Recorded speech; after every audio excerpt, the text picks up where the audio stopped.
Salam alaikum. Pour cette vidéo, je vais traiter un exercice concernant un exemple d'un CNA,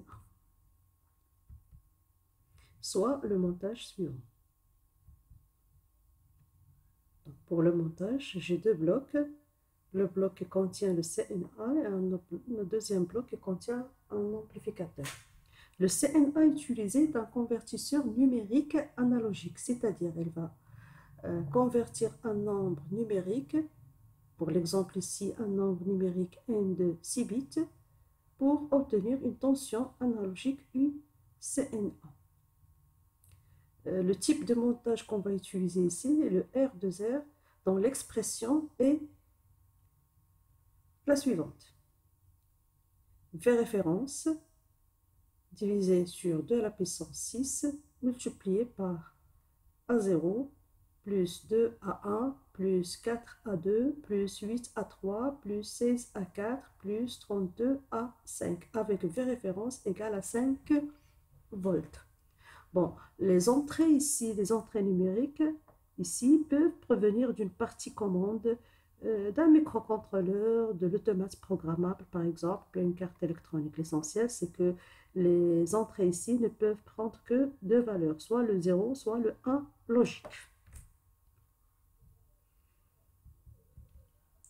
La première question, on demande de mettre la sortie de ce convertisseur, la tension UCNA, sous la forme suivante. Une constante K multipliée par un nombre en décimale. Bien sûr, en précisant l'expression de K et aussi en précisant le N. Et on demande ici de donner la signification de K. Que représente le K pour ce montage? Donc, je vais reprendre la formule donnée. UCNA égale à V référence sur 2 à la puissance 6. 6, pourquoi 6? Parce qu'on a 6 bits de A0 jusqu'à le A5. Ça, c'est pour le convertisseur numérique analogique R2R toujours. C'est la même formule qu'on utilise. Voilà, donc on a la forme.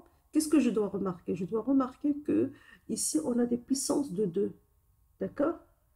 Je peux réécrire la formule autrement. V référence divisé sur 2 à la puissance 6. Le 32, ce n'est que 2 à la puissance 5.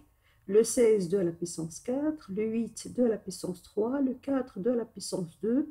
Le 2, c'est 2 à la puissance 1. Ici, on a 1, c'est 2 à la puissance 0. Qu'est-ce que je retrouve ici? Je peux remarquer qu'on a la forme polynomiale qui va nous permettre de convertir un code binaire vers la valeur décimale. Et bien sûr, la constance K, ça va être uniquement V référence sur 2 à la puissance 6. Donc, la constante K, V référence sur 2 à la puissance 6. Et le nombre décimal, c'est le N. C'est la conversion de code binaire vers le code décimal en utilisant la forme polynomiale. On a 6 bits. Donc, le premier bit, c'est le A0. Le deuxième bit, A1, A2, A3, A4 et A5. Avec les puissances de 2, bien sûr. Et finalement, je retrouve que la tension de sortie de CNA sera égale à une constante K multipliée par le N. Je précise maintenant la valeur de K, V référence sur 2 à la puissance 6. Et bien sûr, que représente le K? K, ce n'est que la résolution analogique, ou bien ce qu'on appelle le quantum, ou bien le pas de progression. Le pas de progression de la tension de sortie, de la tension analogique. Donc, comment on peut déduire la résolution analogique? C'est la plus petite valeur de la sortie analogique, d'accord, qui correspond à la plus petite valeur de n différente de 0. C'est-à-dire lorsque je prends le n égale à 1, n égale à 1 multiplié par k, ça va me donner la résolution. D'accord?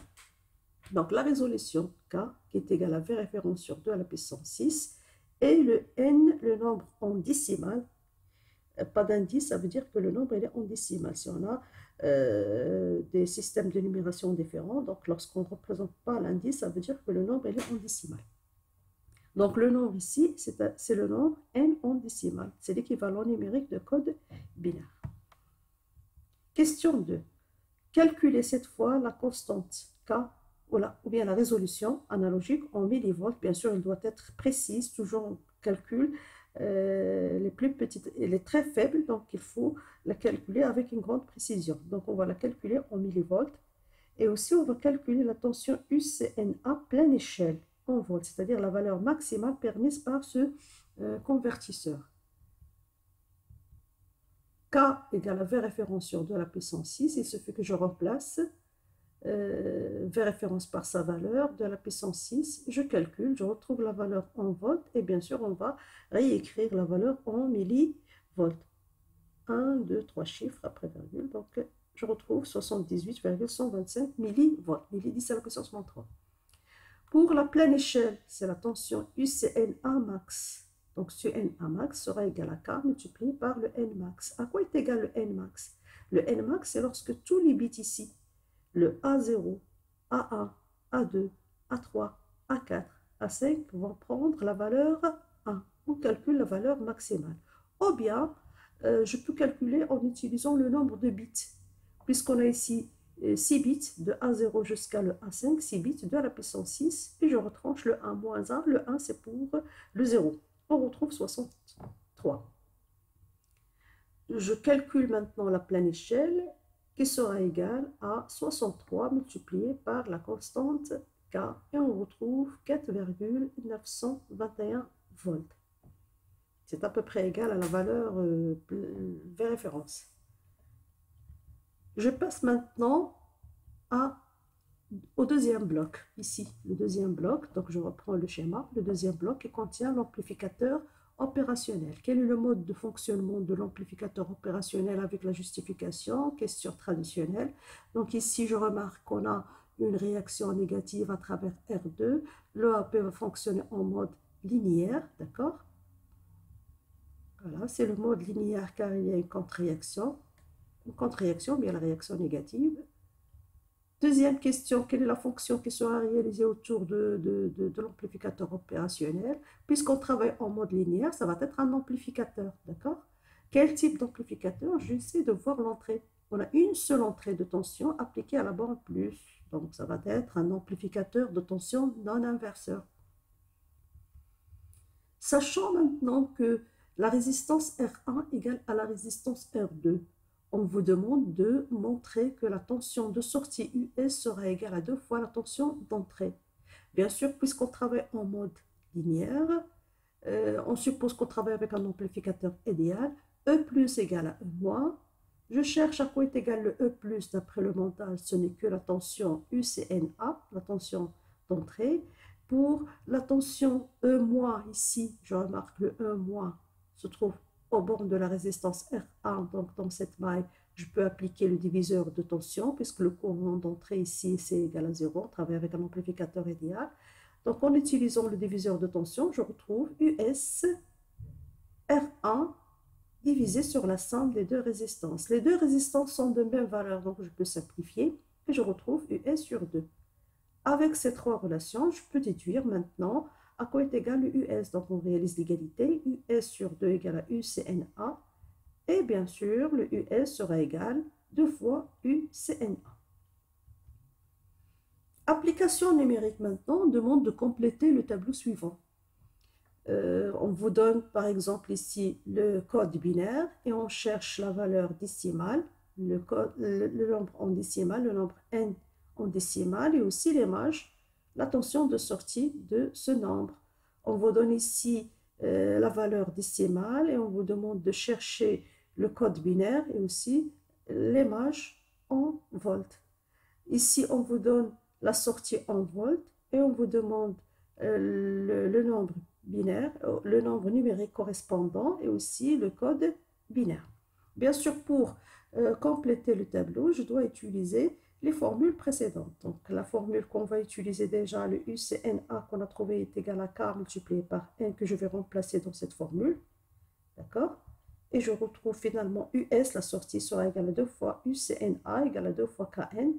Pour calculer le N, à partir de cette formule, on va déduire à quoi est égal le N qui sera égal à US sur 2K.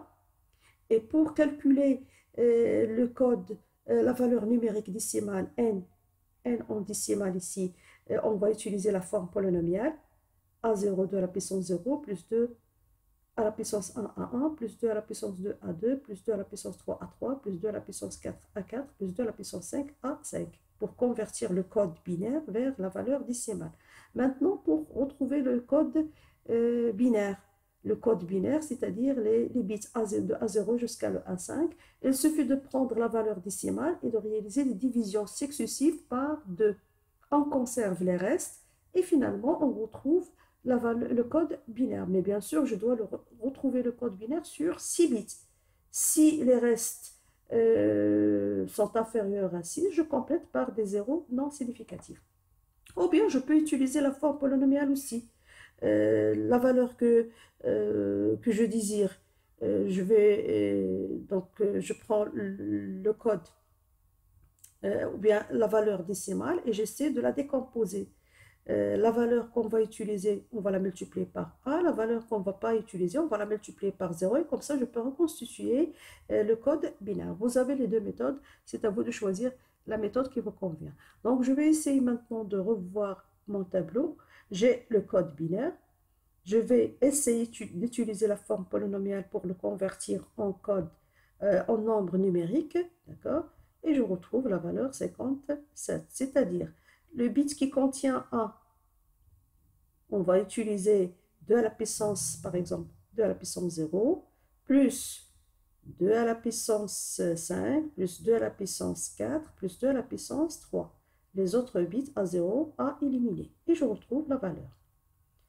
Je prends cette valeur numérique, je multiplie par 2 et K, la résolution, et je vais retrouver la valeur en tension, en volts, 8,906. Maintenant, pour la valeur 33, le code numérique ou bien la valeur numérique 33, je vais déjà calculer avec la même formule ici. On a le N, il suffit que je calcule le US, je multiplie par 2K. Je retrouve la valeur 556 volts. Et pour le code binaire, ici, je prends le 33 et je réalise des divisions successives. Ou bien, je peux reprendre la formule ici. 2 à la puissance 5, c'est 32. Donc, je vais conserver ce bit, je vais le multiplier par 1. Plus 2 à la puissance 4, c'est-à-dire je dépasse, donc ça va prendre 0. 2 à la puissance 3, 8, ça dépasse, ça serait 0. Même chose ici, 0, 0, jusqu'à 2 à la puissance 0. 2 à la puissance 0, c'est le 1.